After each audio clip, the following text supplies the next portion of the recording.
नमस्कार भक्तांनो, श्री स्वामी समर्थ. तुमचं सगळ्यांचं मनापासून स्वागत आहे. प्रत्येक महिन्यामध्ये दर महिन्यामध्ये कालाष्टमी आणि दुर्गाष्टमी असे 2 अष्टमी असतात. शुक्ल पक्षच्या अष्टमीला दुर्गाष्टमी म्हणलं जातो, जो की आज आहे 24 एप्रिल 2026 आणि कृष्ण पक्षच्या अष्टमीला कालाष्टमी असं म्हटलं जातं. तर या अष्टमी म्हणजे या देवीची पूजा केली जाते आणि या दिवशी आपल्याला कोणती अशी साधना किंवा कोणती अशी पूजा उपासना आपल्याला करायचं आहे जेणेकरून की आई लक्ष्मीचा सदैव आपल्यावरती आशीर्वाद राहावं. आपल्या घरातील जे अन्नधान्याची कमी आहे आपल्या घरामध्ये कधी भासू नये, आई लक्ष्मीचा सदैव आपल्यावरती आशीर्वाद राहावं, आपल्या प्रत्येक कार्यामध्ये आपल्याला प्रत्येकाला यश मिळावं. तर या दिवशी अष्टमीच्या दिवशी जे काही आहे आपल्या सकाळी लवकर उठून आपल्या दाराची पूजा, गोमूत्र वगैरे शिंपडून जे आहे ते फरशी वगैरे पुसून घ्यायची आहे, आपल्याला सूर्योदयाला अर्घ्य द्यायचा आहे, आई तुळशीची पूजा करायची आहे, आपली जी नित्य रोजची सेवा आहे ते आपल्याला करायचं आहे. आणि त्यानंतर या दुर्गाष्टमीच्या या शुभ तिथीला आपल्याला 64 योगिनी जो यंत्र आहे, एक यंत्र आहे त्यामध्ये 64 योगिनी म्हणजे जे औदुंबराच्या खालीसुद्धा या 64 योगिनींचा वास असतो. कारण औदुंबराच्या झाडाखाली प्रत्यक्षामध्ये दत्त भगवान यांचा वास असतो आणि तिथे 64 योगिनींचाही तिथे समावेश असतो त्या झाडाखाली. त्यामुळे 64 योगिनी हे एक यंत्र आहे, त्यात 64 योगिनी आहेत ह्या. तर त्यांचं एक यंत्र आहे, ते यंत्र आपल्याला आणून ते यंत्र पेपर फॉर्ममध्ये सुद्धा तुम्हाला मिळणार आहे, ज्यांची आयपतीप्रमाणे आहे, जशी तुमची स्थिती आहे त्याप्रमाणे. आणि तोही एक मेटल फॉर्ममध्ये पण तुम्हाला मिळणार आहे, म्हणजे तांब्याचा जो पत्रा टाईपमध्ये असतो त्या फॉर्ममध्ये सुद्धा तुम्हाला हा 64 योगिनी यंत्र मिळणार आहे. तर ही 64 योगिनी यंत्र या दिवशी आपल्याला खरेदी करायची आहे आणि त्यानंतर आपल्या घराच्या किंवा दुकानाच्या जो दार आहे त्या दरवाजावरती आपल्याला हे लावायचं आहे. तर आणल्यानंतर हे 64 योगिनीची आपल्याला सर्वप्रथम जेव्हा तुम्ही आणणार आहे याचा अभिषेक वगैरे करा. जसं आपण जागृत करत असतो देवांना, तसं यांना ह्या यंत्रालाही, म्हणजे ही यंत्रसुद्धा ॲक्टिवेट होऊन जाणार आहे, त्यातील जे देवी देवता आहे ते जागृत होऊन जाणार आहे.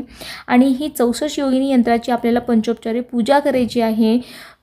स्नान वगैरे घालून, अभिषेक वगैरे घालून, एक माळ श्री स्वामी समर्थ मंत्र, एक माळ 99 मंत्र याचा जप करायचा आहे. आणि आपल्याला आपल्या घराच्या दारावरती किंवा दुकान आहे, जिथे तुमचा व्यवसाय आहे, ऑफिस आहे, ऑफिसमध्ये भरभराटी यावं.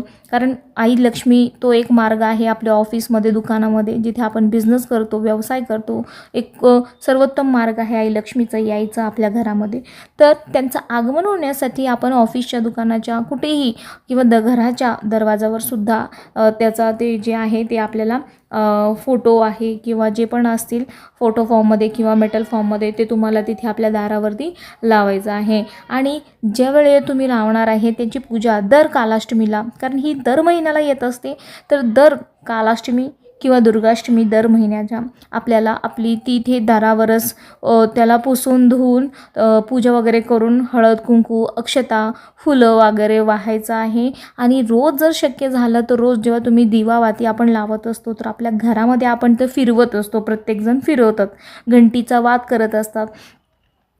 त्यानंतर जसं आपण तुळशी समोर घेऊन जातो, घराच्या प्रत्येक कोपऱ्यामध्ये आपण दीप दाखवत असतात, त्यावेळेला आपल्याला आपल्या हे दारावरचे जे आहे 64 योगिनी यंत्र तेही रोज जर तुम्ही करत असाल तर रोज तेही त्यालाही दीप आपल्याला दाखवायचं आहे. नाही जर शक्य झालं रोज तर कालाष्टमी आणि दुर्गाष्टमीला तरी यांची पंचोपचार ज्याला पूजा करायची आहे आपल्याला, म्हणजे फक्त पुसून हळद कुंकू वाहून अक्षता फूल धूप दीप वगैरे ओवाळून आपल्याला त्यांना प्रार्थना करायचं आहे.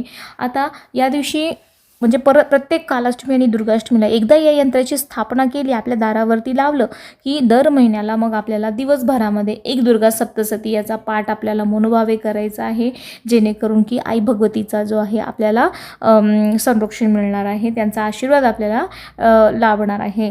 तर आता ही 64 योगिनी ही एक अष्टमीच्या दिवशी म्हणजे आईची पूजा असते. तर आईची सेवा आपल्याला अशा प्रकारे करायची आहे की दुर्गा सप्तशतीचा पाठ करायचा आहे. 99 मंत्र, ओम ऐं ह्रीं क्लीं चामुंडाय विचे, म्हणजे या एक 99 मंत्र आहे, ज्यामध्ये आई लक्ष्मी, आई सरस्वती आणि महाकाली या तिन्ही देवींचा जो आहे यामध्ये आपल्याकडून उपासना होत असते. तर 99 मंत्र एक माळ 99 मंत्र म्हणत आपल्याला श्रीयंत्रावर कुंकुमार्चन करायचं आहे. एक माळ आपल्याला श्री स्वामी समर्थांचा करायचा आहे. त्यानंतर श्री सूक्त आपल्याला म्हणायचं आहे आणि त्याचं कुंकुमार्चन आपल्याला यावरती करायचं आहे. आणि त्यासोबतच जर शक्य झालं तर गायत्री सहस्त्रनाम याचासुद्धा आपल्याला सेवा करायची आहे आणि त्याचा कुंकुमार्चन, गायत्री सहस्त्रनाम, ललिता सहस्त्रनाम हे सुद्धा आपण याचासुद्धा आपण कुंकुमार्चन आपण करू शकतो. दुर्गा सप्तशतीचा पाठ आपण करू शकतो.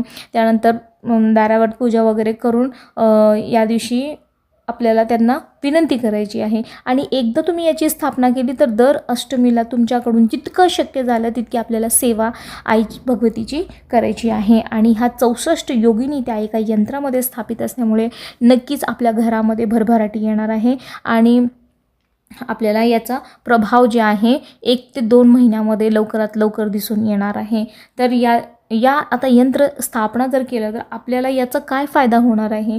तर हे यंत्र जर आपण लावत असतो तर ज्या घरामध्ये वादविवाद होत असतात, नवरा बायकोमध्ये, पती पत्नीमध्ये वाद होत असतात, त्यानंतर मुलामध्ये वाद होत असतात, आई मुलामध्ये वाद होत असतात, कोणाकोणाचं पटत नसेल, सासू सुनाचा वाद होत असेल, बहिणी बहिणीचा वाद होत असेल, तर घरामध्ये वादविवाद निघून शांतता स्थापित होत असते.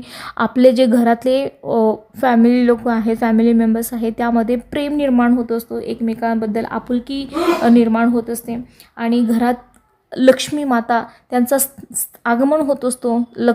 आई लक्ष्मी येते, पण ते बरकत पण होत असते. आई लक्ष्मी टिकून राहते. धनधान्याची कधीही कमतरता राहत नाही. यामध्ये अन्नधान्याने सदैव जे आहे ते भरभराटी, सुख समृद्धी ज्याला आपण म्हणलं जातो तर भरभराटी राहत असते. वाईट शक्ती आहे, काही नजर दोष आहे किंवा घरामध्ये काही वास्तुदोष आहे, भूमिदोष आहे, कोणत्याही प्रकारचा पितरांचा दोष आहे, तर ह्या सगळे जितके पण दोष असतात ते सगळं दोषापासून आपल्याला मुक्ती मिळत असते. आणि अशा प्रकारे आपल्याला दर कालाष्टमीला, दुर्गाष्टमीला ही सेवा आपल्याला करायची आहे. आता ही सेवा आपण सकाळीसुद्धा करू शकतो. बघा, एखादी सेवा तर तुमच्याकडून आता शक्यतो कुंकुमार्चन करतील, माळ वगैरे करतील, तुम्ही सगळं गायत्री सहस्त्रनाम, ललिता सहस्त्रनाम, श्रीयंत्रावर कुंकुमार्चन, आई भगवतीसाठी 99 मंत्राची माळ वगैरे करा.